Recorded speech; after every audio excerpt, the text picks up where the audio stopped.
Vous le savez maintenant que rien, mais strictement rien, n'est écrit par hasard. Tout a un sens. Tout veut dire quelque chose.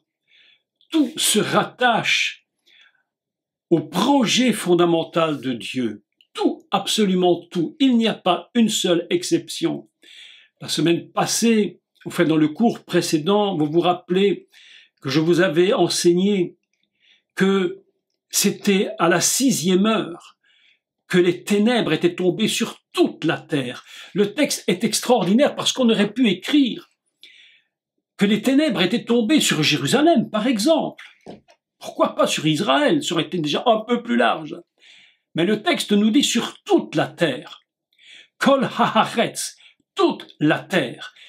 Cela veut dire que nous nous retrouvons dans une même idée, fondamentalement, que ce qui s'est produit au début, dans le projet divin, au début du livre de Bereshit, où les ténèbres étaient sur toute la surface du Tehom. On est donc, toute la terre est complètement noire. Il n'y a plus de lumière. Personne ne comprend rien de ce qui se passe. Vous vous souvenez que les ténèbres, comme je vous l'avais dit, et je le redis rapidement, c'est différent de l'obscurité.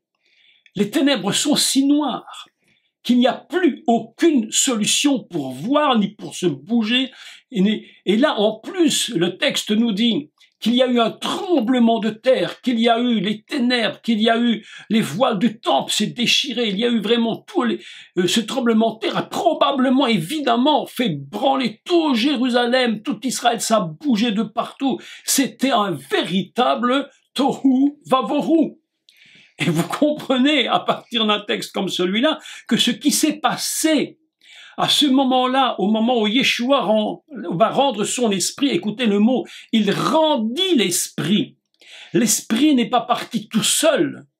Ce n'est pas parce que tout d'un coup son cœur s'est arrêté que l'esprit est parti. Non, la Bible dit qu'il a rendu lui-même l'esprit. Écoutez la différence. Le jour où quelqu'un meurt sur cette terre, il ne dit pas au moment où il meurt, bon, je rends mon esprit. Et puis, boum, la personne disparaît, elle meurt, c'est tout. Non. Mais Yeshua, c'est très, très différent. Il dit, il rendit l'esprit. C'est-à-dire qu'il a choisi le moment et l'heure exacte où il devait rendre l'esprit. Moi, je calculais. Et c'est là la force, mes amis. Je voudrais vous donner cette joie intérieure de comprendre, mais que le Mashiach, ça dépasse tout ce qu'un homme normal peut imaginer. Donc pourquoi je répète cela? Pour vous montrer combien tout est calculé d'avance. Et voilà que le Mashiach donne son esprit, il remet son esprit, et les ténèbres tombent, là, on dit donc rocher, tombent complètement sur la terre, et oui, à 3 heures après, 3 heures sont passées, le temps continue, Jésus est mort, etc. On va le descendre de la croix, et puis on va le conduire donc dans ce sépulcre. Et il va rester, tenez-vous bien, 3 jours. 3 et 3, 6. Le chiffre de l'Adam. Si ça, c'est pas fabuleux, mes amis. C'est la différence, mes amis, entre lui et tout homme.